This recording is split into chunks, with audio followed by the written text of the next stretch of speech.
ایام تقدیر، ایام ہدایت، ایام مصیبت، ایام قضا، ان ایام میں مشن حسینی کو زندہ رکھتے ہوئے امر بالمعروف نہی عن المنکر ہم سب پر واجب ہے، چاہے وہ بالغ عاقل مرد عورت،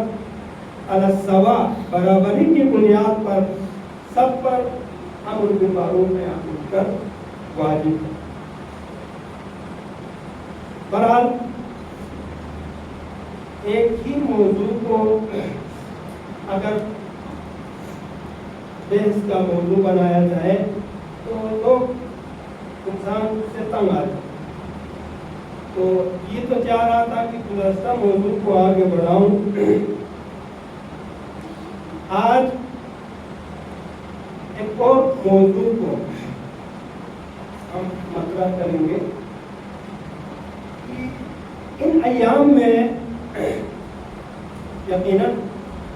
ہر مومن کی خواہش ہوتی ہے کہ زیادہ نہ صحیح ہماری استطاعت ہے،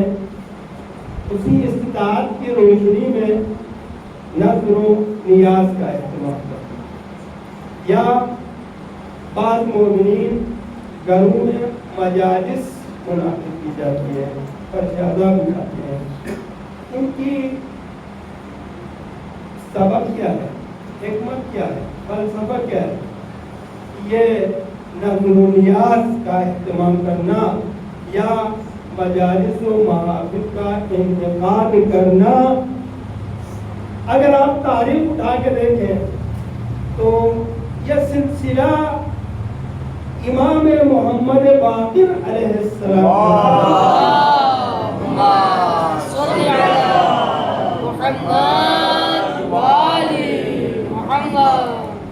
بکثرت ہے، سلسلہ اس سے پہلے سے ہے، لیکن بکثرت عمومی طور پہ جو مجالس کا جو انعقاد ہے وہ امام محمد باقر علیہ السلام کی دور خلافت میں، دور امامت میں۔ روایات میں یہ بات آتی ہے کہ امام محمد باقر علیہ السلام خصوصی طور پہ مجلس امام حسین کا اہتمام کیا، خصوصی طور پر، بلکہ جب آخری ایام میں امام محمد باقر علیہ السلام نے وصیت کی امام جعفر صادق علیہ السلام کو بالخصوص خاص جو تبرکات کا جو اہتمام کیا ہوا تھا، مخصوص الگ وصیت کی، میری زندگی کے بعد یہ رقم صرف اور صرف مجلس امام حسین میں خرچ کرنا، مجلس امام حسین میں خرچ کرنا۔ تو یہ تبرکات کا اہتمام امام محمد باقر علیہ السلام کی یہ سنت چلی آ رہی ہے کہ نذر و نیاز کا اہتمام۔ تقریباً اس وقت کے 1200 دینار کی جو بات ہوئی، 1200 دینار امام کے پاس موجود ہے، کہ کہا یہ جو دینار ہے یہ صرف اور صرف مجلس امام میں آپ نے خرچ کرنا ہے، تبرکات اور نذر و نیاز کا اہتمام کرنا۔ یہ روایت وہاں سے چلی۔ تو معرفت کے ساتھ اگر ہم 1 روپیہ بھی دیں، 10 روپیہ بھی دیں راہ خدا میں یا راہ حسینی میں نذر و نیاز کی صورت میں، تو معرفت کے ساتھ ان کا نتیجہ کیا ملے گا؟ نتیجہ کیا ملے گا؟ بہرحال یہ ہمارے معاشرے میں یہ رواج ہے کہ یا یہ سوچ ہے انسان کا، سوچ جب سوچ محدود ہوتا ہے تو بہت مشکلات انسان کو فیس کرنا پڑتا ہے۔ سوچ محدود کہ ہمارے پاس کچھ نہیں ہے، ہم کیسے خرچ کریں؟ قرآن میں ایک آیت ملتی ہے، الشیطان یعدکم الفقر، یہ شیطان انسان کو دھوکہ دیتا ہے، الشیطان یعدکم الفقر، میں نے 10 روپیہ دینا ہے، میں نے 100 روپیہ مجلس میں خرچ کرنا ہے، نظر و نیاز میں دینا ہے، رائے خدا میں دینا ہے، یتیم کو دینا ہے، مسکین کو دینا ہے، شیطان میرے دل میں وسوسہ ڈالتا ہے۔ الشیطان یعدکم الفقر، ہوشیار خبردار، اگر تم یہ 10 روپیہ دو گے تو تو غریب ہو جائے گا، تیرا جیب خالی ہو جائے گا، تیرا حال خالی ہوگا۔ الشیطان یعدکم الفقر، فقر و فاقے کی خوف دلاتا ہے شیطان انسان کو، وہ ملاتا ہے، وہ ملاتا ہے، اور نہ صرف وہ خوف دلاتا ہے، وَيَأْمُرُكُمْ بِالْفَحْشَاءِ، بے حیائی کا حکم، جو قرآن آیت ہے، الشیطان یعدکم الفقر وَيَأْمُرُكُمْ بِالْفَحْشَاءِ، کی فحشائی اور عریانی کا وہ حکم دیتا ہے، اور بآسانی ہم اس جال میں پھنس جاتے ہیں۔ بھائی میں 10 روپے کیوں دوں، 100 روپے کیوں دوں، میں خود کھاؤں گا، میں بچوں کو کھلاؤں گا، ہزاروں بہانے انسان کے پاس آ جاتا ہے، اور شیطان اس مشن میں کامیاب ہوتا ہے۔ یقیناً روز محشر، قیامت والے دن،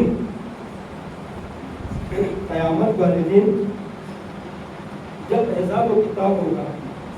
تو یقیناً جو گناہگار ہیں ان کو جہنم میں ڈالیں گے، جب جہنم میں لے دیں گے، جہنم میں جب فرشتے ان کو لے جا رہے تھے تو مخالف سمجھ سے ایک اور گروہ آ رہے، بہت خوشی، ہنسی، مذاق، ایک دوسرے کو مبارکبادی دیتے ہوئے، ایک دوسرے کو گلے ملتے ہوئے وہ آ رہے۔ اب یہ جو جہنم میں جو جانے والے گروہ ہیں پریشان ہو گئے تھے، لوگ اتنے خوشی، اتنی ایک دوسرے کو مبارکبادی دے رہے، تو فرشتوں سے التجا کی کہ ہم آپ لوگ اجازت دیں، ہم ان سے کچھ بات کرنا۔ فرشتوں نے اجازت نہیں دی، خدا سے اجازت مانگی، خدا نے اجازت دی، اور وہ جو مخالف سمت سے آنے والے لوگوں سے دریافت کیا کہ آپ لوگ کون ہیں اور کہاں جا رہے ہیں، کس بات کی خوشی ہے اور کس بات کی تم مبارکبادی دے رہے ہیں۔ کہا ہم خوشی اسی لیے دے رہے کہ اللہ تعالیٰ کی طرف سے ہمیں خوشی ملی ہے، ہمیں خبر ملی ہے کہ ہم سب کو جنت میں جانے کا حکم آیا ہے اور ہم جنت میں جا رہے ہیں، اسی لیے تو ہم ایک دوسرے کو مبارکبادی دے رہے ہیں۔ اور کہا، اور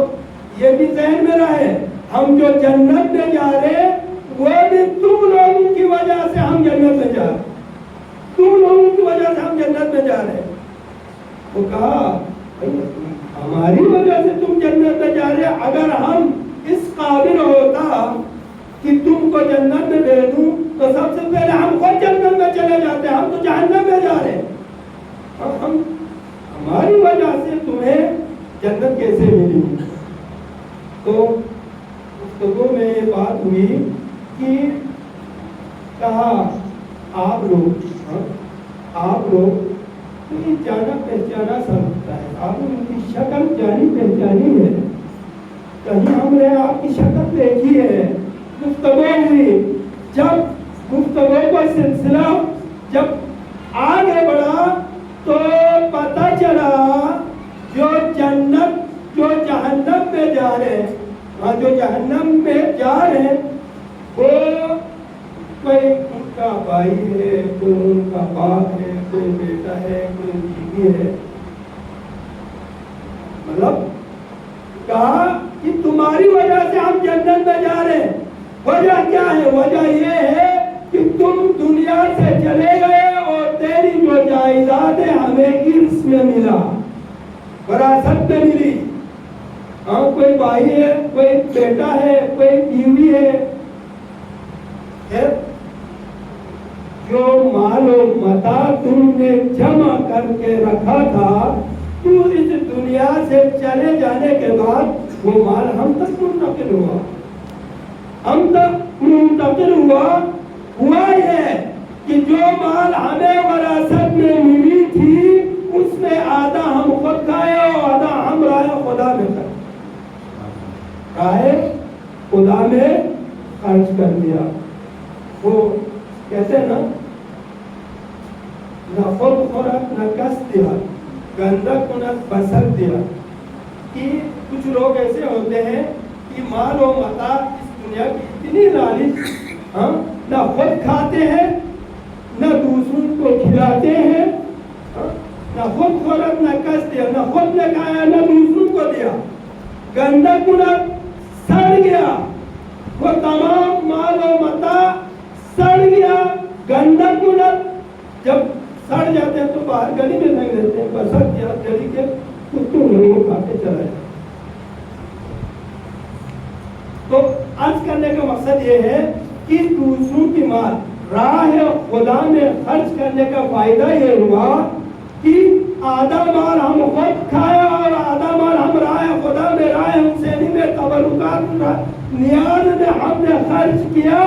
جس کی بدولت اگر ویسے نامہ اعمال دیکھا جائے تو ہماری بھی نامہ اعمال پہ خاص نہیں تھا، ہماری نماز میں بھی کچھ غلطیاں تھی، ہمارے روزوں میں، ہماری عبادت میں کچھ کمیاں تھی، لیکن خداوند عالمین نے ان تمام کمی بیشی کو نظر انداز کیا۔ ہمارا ایک عمل خدا کو پسند آیا کہ راہ خدا میں خرچ کرنے والا جو عمل ہے خدا کو منظور ہوا، اور اسی کی بنیاد پر ہمیں جنت ملی۔ معرفت کے ساتھ زحمت کسی کی، فائدہ کسی کا۔ یہی ہوتا ہے کہ انسان اگر معرفت کے ساتھ خرچ کرے تو اس کا نتیجہ بھی ملتا ہے، دنیا میں بھی اور قیامت میں بھی، اس میں کوئی شک نہیں ہے۔ تو یہ نظر و نیاز کا اہتمام کرنا، آپ معرفت کے ساتھ دل کھول کے آپ نظر و نیاز کا اہتمام کریں، دل کھول کے کریں۔ خدا خود ہے کہ اگر وہ پرانی آیت الشیطان یعدکم الفقر ویأمرکم بالفحشاء، لیکن خدا کہتا ہے اور خدا فرماتا ہے کہ اگر تم میں سے کوئی شخص زمین میں ایک دانہ اگر بوئے تو اس ایک دانے پہ 7 بالیاں خدا آپ کو دے دیتا ہے، اور ایک بالی میں 100 دانے ہوتے ہیں، ایک دانے کے عوض میں خداوند عالمین آپ کو 700 دانے دے دیتے ہیں۔ وَيُضَاعِفُ مَن يَشَاءُ، اگر خدا چاہے تو اس کا بھی دگنا کر دیتے ہیں، یعنی ایک دانے کے عوض میں 1400 دانے خدا دے دیتے ہیں۔ یہ شیطان کی فریب ہے، ہمارے یہاں شیطان یعدکم الفقر، یہ شیطان کا کام ہے کہ خدا تو اگر ایک دانہ دے تو 10 دانے تو وہ مشہور ہیں، اگر ایک نیکی کرے تو 10 نیکیاں خداوند عالمین ہمیں دے دیتا ہے۔ شیطان یعدکم الفقر، تو دل کھول کے آپ نظر و نیاز کا اہتمام کریں۔ اور محمد وعلی محمد صلی اللہ اللہم صلی علی محمد وعلی محمد۔ روایات میں یہ بات موجود ہے، یہ روایت میں ہے کہ راہ خدا میں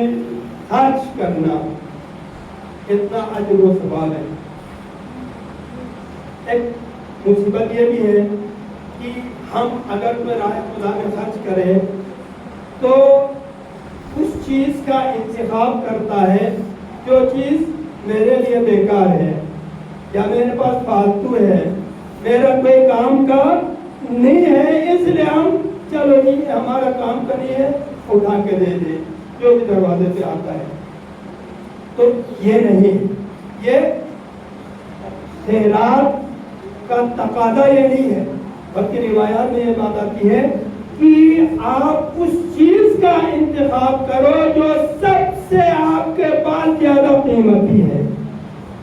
سب سے زیادہ قیمتی ہے۔ بانکا سے دیگر جو چیز اپنے لیے انتخاب کرتا ہے اسی چیز کو آپ غیروں کے لیے انتخاب کرتے ہیں،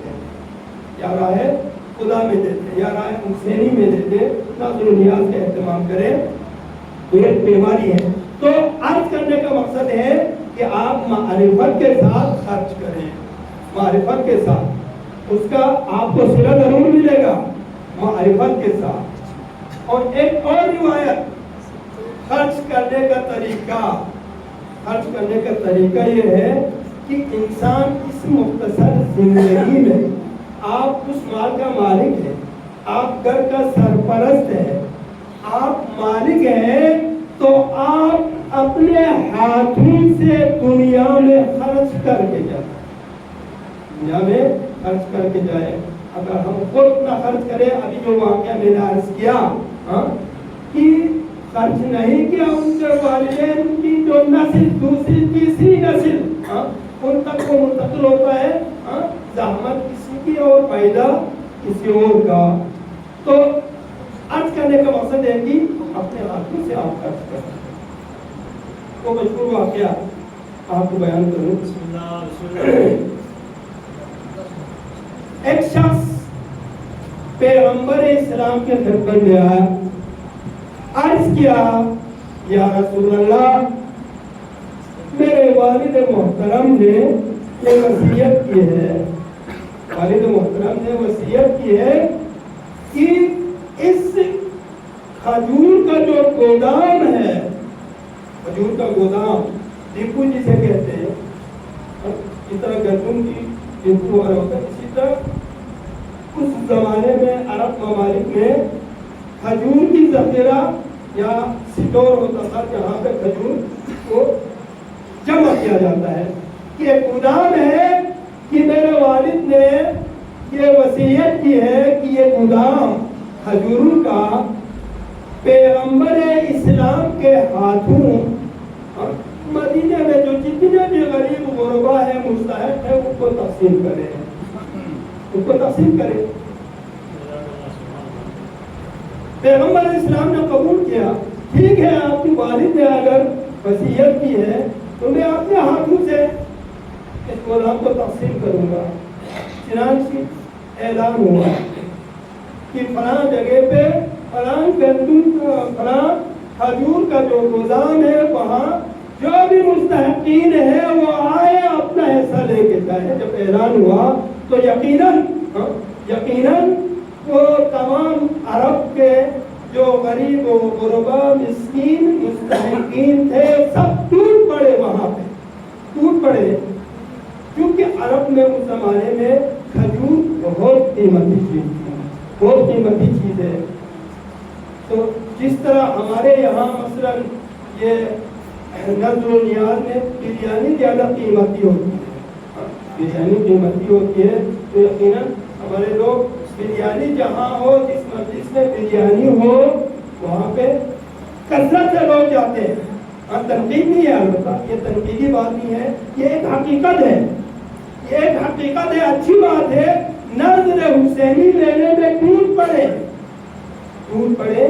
کہ اس میں کوئی قباحت نہیں ہے،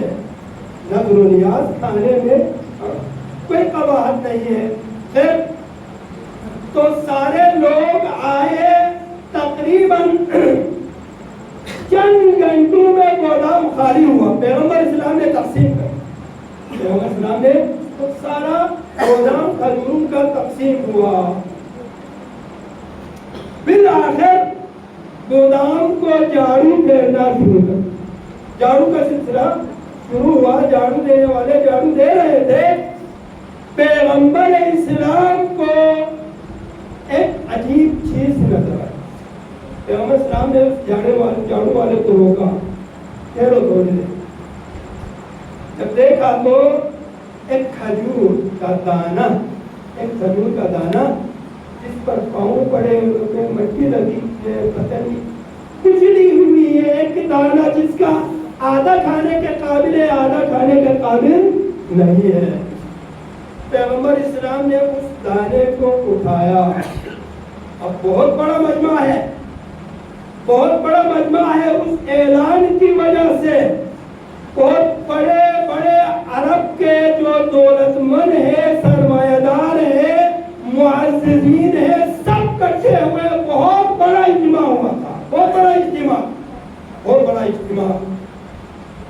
پیغمبر اسلام نے بھی اس اجتماع سے فائدہ اٹھایا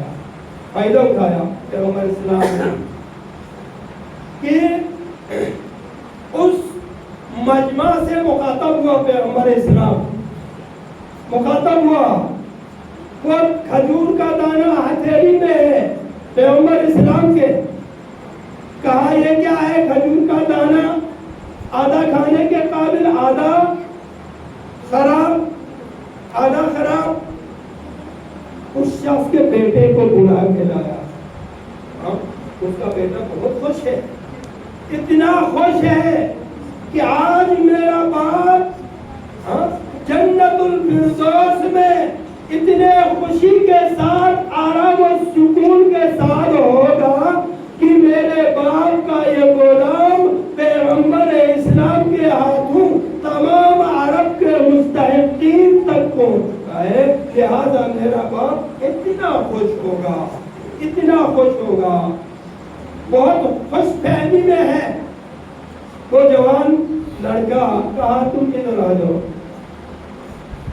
سب سے مخاطب ظاہراً اس مجمع سے مخاطب حقیقتاً ہم سب سے مخاطب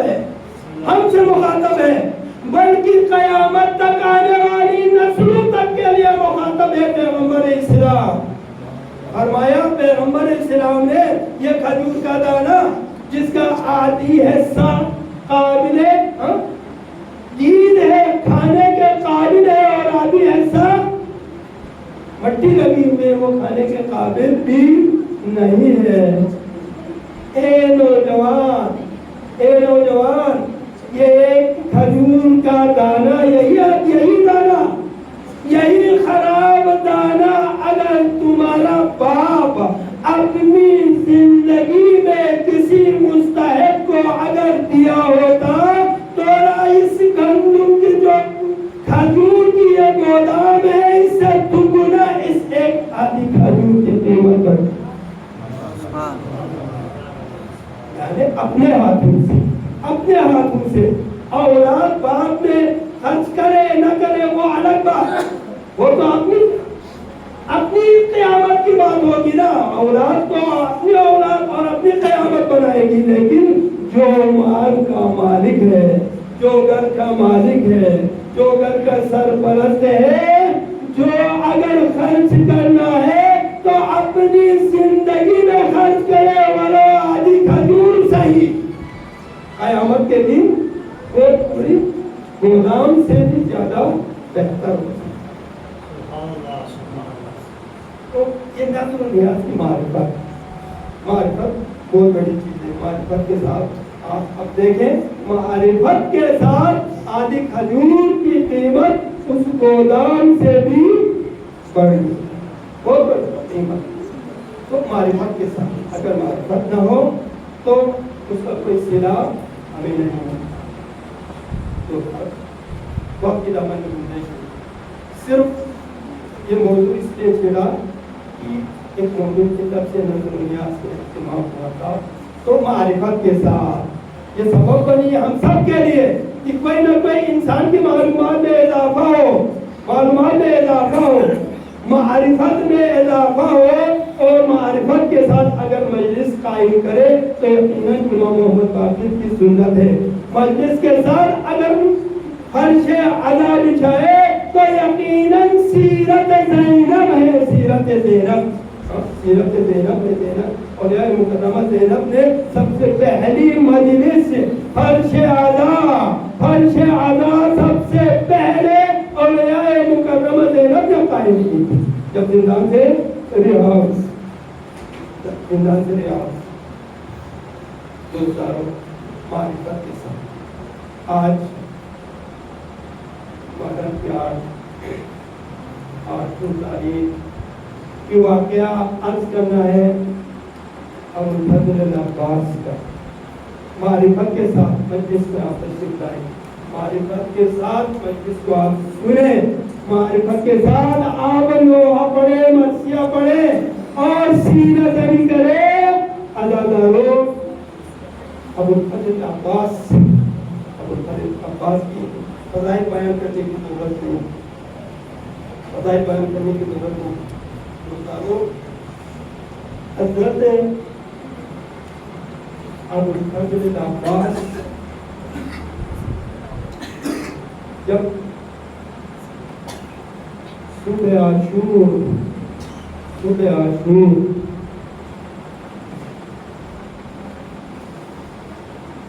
سکینہ کی مگاہ میں جب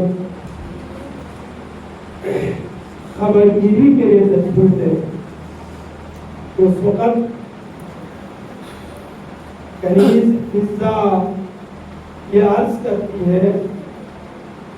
کہ اب رسول اللہ سکینہ کی حالت کچھ ٹھیک نہیں ہے، پیاس کی شدت، نیم بے ہوشی کے عالم میں ہے، نیم بے ہوشی کے عالم میں ہے۔ ابوالفضل العباس دور تک گئے، دیکھا بچی کی حالت نازک ہے، بچی کی حالت نازک ہے، اور فرمایا سکینہ آپ کے والد محترم نے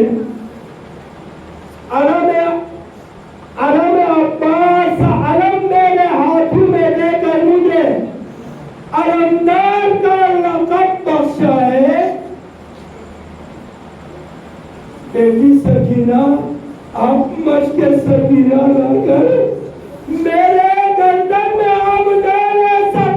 سکینہ کا لقب آپ مجھے دے، سکینہ کا لقب آپ مجھے بخشے۔ عزاداران جب حضرت سکینہ نے اس مشکیزہ لا کر ابوالفضل العباس کے گردن میں حمائل، یقیناً عباس جنگ کے لیے نہیں، پانی لانے کے لیے نہر علقمہ کی طرف آپ تشریف لے گئے۔ یقیناً حسین نے بھی اجازت جنگ کرنے کی نہیں، صرف پانی لانے کی اجازت دی، پانی لانے کی۔ تو روایت بتاتی ہے کہ حضرت عباس علمدار نہر فرات میں داخل ہوا، نہر فرات میں داخل ہوا، مشق سکینہ پر کر پانی لا، اور ذوالجلاء سے اشاروں میں کہا اے ذوالجلاء تو پانی پی لے، لیکن ذوالجلاء نے انکار کیا کہ میں پانی نہیں پیوں گا۔ ایک روایت میں ہے ابوالفضل العباس نے بھی چھلوں میں پانی اٹھایا، منہ کے برابر لا کر نہر فرات کے منہ پہ مارا۔ عباس کو گوارا نہیں ہوا کہ میری بیٹی سکینہ اللہ تشکر فریاد کر رہی ہو، عباس تو پانی پیتے نہیں، نہر علقمہ کے منہ پہ دے مارا، پانی نہیں پیا، مشق سکینہ بن کر خیمگاہ کی طرف پیش قدمی کی عزاداران 30,000 افواج، ایک روایت میں 80,000 افواج عباس کو روک نہیں سکا، مسلسل پیش قدمی ہے خیمگاہ کی طرف، مسلسل پیش قدمی ہے۔ ابن زیاد نے حالت دیکھا، جب حالت دیکھی ابن زیاد نے حکم کیا اے حرملہ، ہم نے تجھے اسی وقت کے لیے تجھے لایا تھا، اگر عباس مشق سکینہ بن گیا، اگر خیمگاہ پہنچنے میں کامیاب ہوا تو اس 3 دن کی محنت پر پانی پھیرے گا۔ اے حرملہ، ہر صورت میں عباس کو روکنا ہوگا، ہر صورت میں عباس کو روکنا ہوگا۔ عباس کا علم مسلسل خیمگاہ کی طرف پیش قدمی کر رہے ہیں، ادھر خیمگاہ میں حسین کی نگاہ عباس کے علم پر ہے، عباس کے علم پر ہے، عباس کے علم حسین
کوئی ایک ثابت جگہ نہیں ہے کہ زخمی نہ ہوا ہو. اتنے تیر برسے ہیں, اتنے تلواریں ماری ہیں, اتنے نیزے مارے ہیں, لیکن عباس کی طاقت میں کوئی کمی نہیں محسوس ہو رہا. میں پریشان ہوا, آیا عباس میں یہ طاقت کہاں سے آئی؟ عباس کے لیے حوصلہ کہاں سے مل رہا ہے؟ عباس کی یہ جرأت کہاں سے آئی؟ عباس کو کوئی پرواہ نہیں ہے, اتنے تیر لگے ہیں. اگر میں ہڑبوڑا بھی 10,000 تیر ماروں, اتنے تو پہلے سے لگے ہوئے ہیں, عباس کو کوئی پرواہ نہیں. میں حیران ہوں, میں پریشان ہوں, عباس کی یہ طاقت کہاں سے آئی؟ عباس میں یہ جرأت کہاں سے آئی؟ مسلسل خیمگاہ کی طرف پیش قدمی کرنے 80,000 افواج روک نہیں پا رہے. عزاداران حسین اور بڑا کہتا ہے میں نزدیک چلا گیا, میں اور نزدیک گیا عباس کے ساتھ. میں نے دیکھا عباس کے باقی باندھے کٹے ہوئے بالوں سے کوئی چیز چھپانا چاہ رہے ہیں, کوئی چھپانے کی کوشش کر رہا ہے. میں نے غور سے دیکھا عباس کے کٹے ہوئے باقی باندھے بالوں کی وجہ سے مشک سکینہ کو چھپانا چاہ رہے ہیں, مشک سکینہ چھپانا چاہ رہے ہیں. اور مولا کہتا ہے, اور مولا کہتا ہے عباس کی طاقت معلوم ہوا, عباس کی جرأت مجھے معلوم ہوا. عباس کو حوصلہ جو مل رہا تھا وہ مشک سکینہ تھا. میں ہڑبڑا, بہادر نے عباس کے جسم کا نشانہ بنایا, لیکن میں ہڑبڑا, عباس کے جسم کا نشانہ نہیں بنایا, مشک سکینہ کو میں نے نشانہ بنایا. عزاداران حسین اس ہڑبڑے کا تیر کا اشارہ ہوا, مشک سکینہ چلی, پانی بہہ گیا. جو ہی پانی بہنا تھا, پانی کہاں بہ گیا؟ عباس کی ساری امیدیں بہہ گئی, امیدیں بہہ گئی. عباس, عباس کی جگہ سے مخاطب ہوا, اے ذوالجلال, اے ذوالجلال, حسین خبردار, خیمے کی طرف نہیں